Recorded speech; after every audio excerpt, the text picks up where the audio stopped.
The first year is always the pivotal time where you can push big pieces of legislation forward. And regardless of party or ideology or the merits of the ideas, the basic question that drives it for every single one of them is typically pretty simple. What's the problem you want to solve? Maybe it was a problem you inherited. Maybe it's making good on a campaign promise. Maybe it's a crisis nobody saw coming that's now sitting in your lap because you're the president.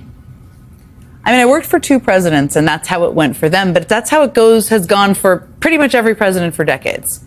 Obama's first 18 months were focused around getting the Recovery Act passed because his priority at the time was digging the country out of the huge economic hole, the massive unemployment rate crisis that was created by the 2008 financial meltdown. He also fought to pass Dodd-Frank, a Wall Street reform package, to address the problems that had led to the financial crisis. And of course, he pushed very, very, very hard for the Affordable Care Act because far too many Americans lacked health insurance. He was solving clear problems, pulling the country out of an economic hole, trying to prevent it from happening again, trying to give people health insurance who didn't have it. Fast forward to when Joe Biden took office. That was the height of a global pandemic.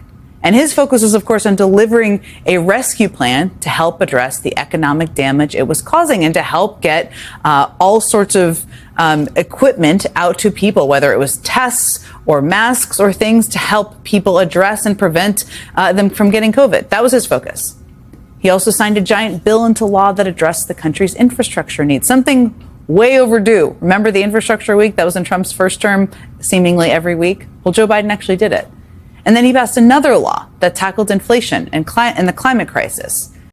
Today, Donald Trump further tarnished the 4th of July holiday and humiliated our entire country by signing his big, ugly budget bill into law. Now, this was the plan all along. The reason Donald Trump pushed this bill through Congress so quickly was so that he could throw himself a party because, of course, his birthday didn't pan out the way he wanted. This was all about PR.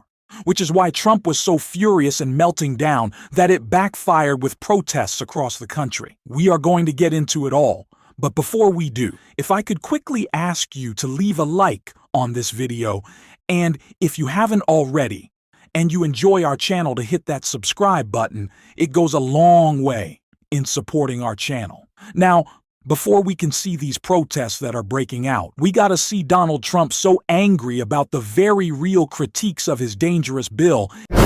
So they've developed, and this is according to the news media, they've developed a standard line, and we can't let them get away with it. Oh, it's dangerous. Oh, everybody's going to die. It's actually just the opposite. Everybody's going to live. This is just the opposite.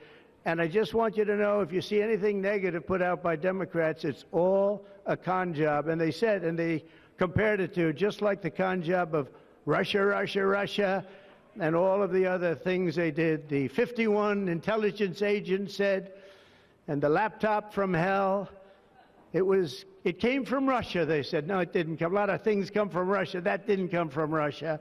And it was all proven out to be a fake job, and that's what they're doing with this. So we just have to look forward, fellas, look forward and just say what it is, because it's the most popular bill ever signed in the history of our country. Whether you're military or anybody else, this is the most popular bill ever signed. And it includes... It's kind of hilarious, but also humiliating for Trump to bring up the very real truth of how many people will be harmed by the signing of this bill. Saying that everyone isn't going to die, in fact, everybody is going to live, is not exactly a reassuring sentiment from the president. When you have to tell people, no, we're not actually all going to die. I don't know who that's supposed to make feel better, especially when Donald Trump continued his tirade by focusing on Hockey Jeffrey. The hatred of either the country or me or both is so great. They didn't vote at all, and it's terrible. But I just have to say, they have a routine. It's terrible, they say. Terrible, terrible. You saw that guy standing up for hours yesterday. He didn't know what he was even doing there. I say, when's he sitting down? He had a towel. He's wiping his face. That's not too elegant. But what is he? I said, what is he doing for so long? And he couldn't criticize the bill. He was criticizing everyone else and everything else. So they've developed, and this is according to the news media, they've developed a standard line, and we can't let them get away with it. Oh, it's dangerous. Oh, everybody's going to die. It's actually just the opposite. Everybody's going to live. This is just the opposite. And I just want you to know, if you see anything negative put out by Democrats, it's all a con job. And Donald Trump is just bubbling over with anger on what should be a celebratory day for him and the very small group of people who should benefit from a tax cut for the top 0.01%, one that inflicts pain on all of America so Donald Trump can make himself and his billionaire buddies more powerful. But no, he is angry, he is upset, and he is lashing out. But clearly, Mike Johnson understood this, and so he wanted to give him a little ceremonial token, which really shows exactly why we're going to see people protesting.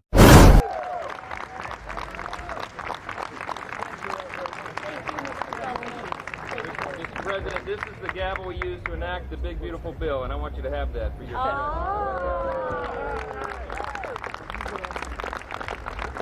Are we ready? Are we ready? Yeah.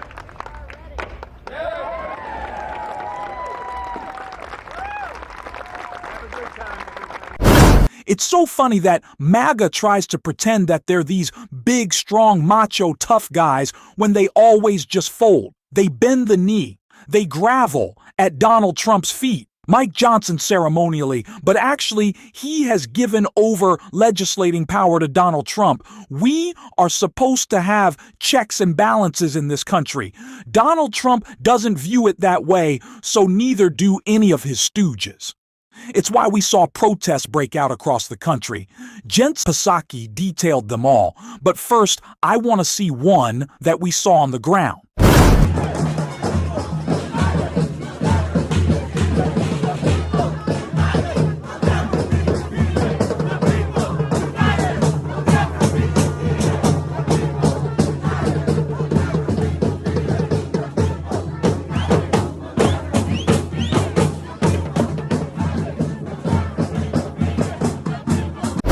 We are seeing hands-off protests across the country once again.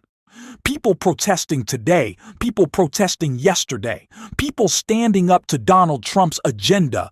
They are fighting back against it because it is so disastrous and so dangerous. And I want to hear more of Jen Psaki's breakdown of exactly how those are going down. He was trying to answer questions, trying to address the COVID crisis, but also address problems he had long wanted to solve. Outdated infrastructure in our country, the need to do more for the climate. Those were clear questions. That's what they were trying to do. In every case, and more cases than those, presidents identified problems that were impacting huge, broad swaths of the country. And then they worked with Congress to try to solve them. Which brings me to a big, unanswered question about Donald Trump's big, ugly bill, which now heads to his desk after passing by the narrowest of margins this afternoon. What exactly is the problem this legislation is trying to solve? What exactly did Donald Trump and his team sit in a room and think, you know what, we have two houses of Congress, we have the White House, we're going to try to solve this big problem? Republicans have never even tried to answer that question, not coherently at least. But looking what is in the bill, it's pretty clear to me that the problem they were seeking to address is, I guess, that the wealthy in this country have too little and they pay too much in taxes and the poor have too much. It's the only thing that makes sense. And yeah, that question and focusing your big legislative priorities on answering that question is completely at odds with the often repeated theory that Donald Trump is somehow a champion of working people. I mean, we have all, probably everybody watching right now, I definitely do, have all long known that this is a farce. But now, with his signature legislation headed to his desk, there should be no doubt. Trump is no populist. A populist doesn't kick 17 million people off their health care coverage. Populist doesn't take food stamps away from millions of people. Populist doesn't fund a massive immigration enforcement army with a budget bigger than many of the world's militaries. And a populist definitely doesn't do all of that while also giving over $4 trillion in tax cuts to corporations and the wealthiest people in the entire country. This is Donald Trump's signature piece of legislation. It's the chance he had, as president, to solve a problem in this country at a time when, by the way, real problems need a lot of solving. Many people who voted for him were betting he was going to do something to help them. And yet those are the people who voted for him, who sent him to the Oval Office, many of whom will be hit the hardest by this legislation. I mean, Trump made huge electoral gains in counties with lots of voters on Medicaid, probably in part because he explicitly pledged never to cut Medicaid. Well, he just broke that promise to all those voters. And some of them don't even know it yet. Some of them still have no idea what Trump and Republicans in Congress have just done. Polling shows that many Americans have not even heard about this giant bill at all. And of those who have, only a sliver know it includes Medicaid cuts. And that is definitely a challenge for Democrats. And we're going to talk about that with a few of my guests tonight, because it kind of is the question now. But here's the thing. The more people learn about what is in this bill, the less they like the bill and all the components of it. And the people who do know what is in the bill are pissed. In Danville today, people voiced their frustration with President Donald Trump's One Big Beautiful Bill. Say Medicaid! Loud and clear across the street from their congressman's office. Dozens gathered outside Representative David Valadeo's office. Their message to the congressman: vote no on what the protesters call deadly cuts to health care. Protesters tonight on Dodge Street pleading for Nebraska's representatives to have a change of heart. Frustration mounts as a massive federal budget bill hits the House floor. In congressional districts all across Georgia Tuesday, constituents demonstrated against President Trump's spending bill. The organization of Monday's Stop the Billionaire giveaway bus tour says those in favor of this bill aren't looking at its harmful effects to the greater population, such as Medicaid restrictions, food assistance, and rollback tax credits on clean energy. Everything you just saw, that package of protests across the country from all over the place, is just from the past 3 days. And there were more. Protesters showed up in Tucson outside the office of Republican Congressman Juan Kiscomani and outside Republican Congresswoman Young Kim's office in Anaheim. In Staten Island, protesters held what they called a die-in, that's what they called it, outside the offices of Republican Congresswoman Nicole Maliotakis. They brought homemade tombstones representing the lives impacted by Trump's big, ugly bill. And the protests are only gaining steam. Tomorrow, there are more than 200 Free America protests planned across the country. Organizers say those protests will be focused on freeing the U.S. from billionaires' power, poverty, unlawful orders, and the politics of fear. And those protesters understand how important it is to bring the ugliness of this bill into the light of day. That is the focus now. What we are seeing now is the beginning, just the beginning, of an effort to make sure every Republican who voted for this owns that vote. And it's not going to take one speech, even a good one, or one protest. It's not going to happen in one day or 1 week or even 1 month. That effort will need to be absolutely relentless and specifically tied to the impact this bill has on the people those Republicans represent. And it's going to take the people who fought against it, too, also being relentless, tirelessly reminding people of the damage these Republicans just did with this bill. I am so glad to see people still in the fight, still speaking up against this bill, because now that it has been passed, now that it has been signed, it is important that we message against it. And I spoke with Cam Casey on a video that we just did today, and you should go check out the FY Pod channel. We're a little spin-off with the Bulwark, but about how Democrats need to be messaging this. And of course, I think hitting those numbers of 17 million people who will lose their health care is so important. Detailing how much the top 1% stands to earn as we all stand to lose. But go tell personal stories. Be at the hospitals in Nebraska that are closing. Be in the community health centers across the country that are closing. Go to the nursing homes being shut down. People losing their jobs. Young kids in my generation unable to afford student loans because of this bill. Go tell those personal stories. Make them real, because they are. These are not numbers. These are not stats. These are people's lives that are going to be ruined and be lost because Donald Trump and his billionaire buddies can't stop their greed. That's the whole story here. We need to go out and tell it. And I promise you, We're going to be covering it on this show. And if you want to support that, as always, you can hit that subscribe button, leave a like on this video, and if you stuck around to the end, drop a blue heart in the comments. And until next time, I will see you soon.